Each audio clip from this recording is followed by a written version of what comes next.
بابا يا جماعه بنت يا جماعة. النهارده جايباه في ارخص مطعم في اسكندريه واحلى مطعم، وعلى من فكره سنة 56. من سنه 56. وعلى فكره يا بابا انت لو تفتكر من 7 سنين جبتني هنا اكلتني سندوتشات فول وفلافل. جميلة. بجد يا جماعه المطعم ده فيه كل حاجه من اول المشويات لحد الفول والفلافل. عايزه 2 كبده شامي تمام، و2 مكرونه فرن، واحده مكرونه فرن عليها لحمه مفرومه، واحده سباكيتي باللحمه المفرومه. تمام يبقى كده كام؟ واحد مكرونه باللحمه المفرومه واحد سباجيتي. باللحمه المفرومه برضه. لا تمام 74 ماشي اتفضل. نشوف شكل الاكل بقى. دي سندوتشات الكبده، دي بقى كده ايه المكرونات. شوف بقى ايه السندوتش الكبده بتاع مطعم الجمهوريه اللي كل الناس قالت لي جربيه.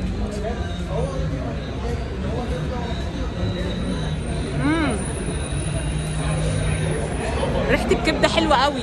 ايه رايك يا بابا؟ جميله. لا وبيدينا مخلل كمان.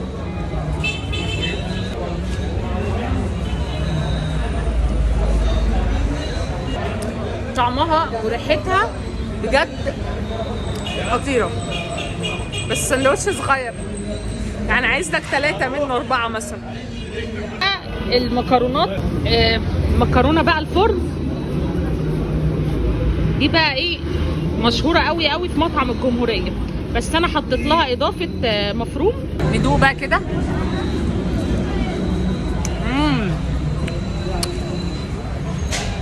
تحفه تحفه. لا جميله سخنه كده وحلوه قوي. ندوق بقى المكرونه الاسباجيتي من عند ايه مطعم الجمهوريه.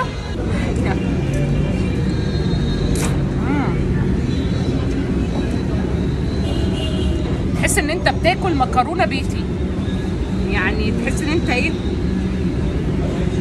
عاملها كده في البيت يعني. طبعا يعني الحاجه على قديمه بقى، انا حاسه ان انا باكل المكرونه الاسباجيتي اللي بعملها في البيت. بعد الاكله الحلوه دي بقى وبوظت لبس كده من الصلصه بتاعت المكرونه، حبيت ان انا اشرب قصب، فلقيت كده مكان صغير فيه الحاجه الطيبه اللي قاعده دي بقى هشرب منها قصب دلوقتي. ازيك يا حاجه عامله ايه؟ الحمد لله. ايه الاخبار؟ يا رب تكوني بخير. انا عايزه بقى واحد قصب ماشي، اللي هو ايه ب 15 جنيه. حاضر ماشي اتفضلي. ماشي حبيبتي. قصب مين بقى؟ ايه قصب عادي. قصب ام عمرو. ام عمرو ده اكيد احلى قصب في الدنيا. الله يخليك والله العظيم. تعالوا اشربوا قصب من قصب ام عمرو يا جماعه. عايزه بقى كوبايه قصب من قصب ام عمرو ماشي، في كوبايه بلاستيك. خلاص يلا بينا. شايفين بقى انا بعشق صوت معصره القصب دي، انا من عشاق الاجواء دي يا جماعه بجد. مهما الزمن مشي بينا برضو الاساس هو الاساس. معايا بقى القصب اهو.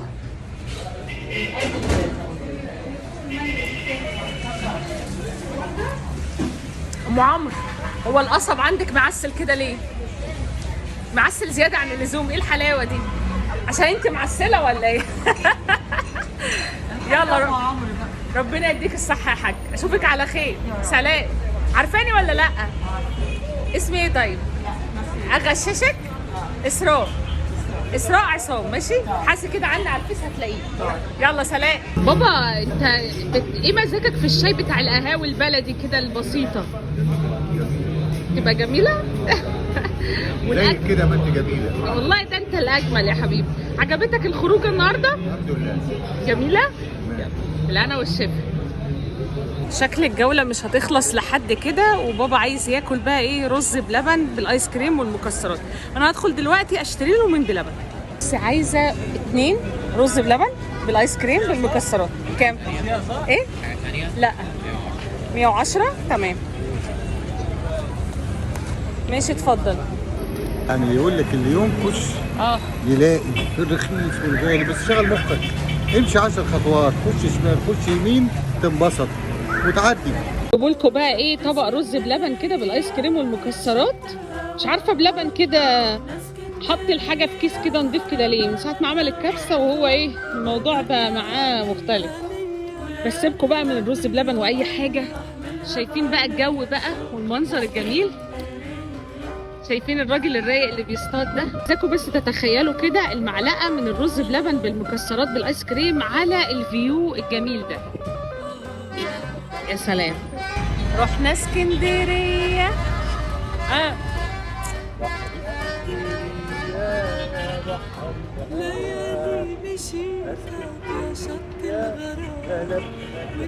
عشان تعرفوا ان صوتي طالع حلو لمين. ايه رايك يا بابا في الجو ده؟ ايه رايك في الرحله؟ انبسطت معايا النهارده؟ جميله. هتكررها تاني؟ الله اعلم، بس روحها بقى. ان شاء الله. يلا بينا بقى.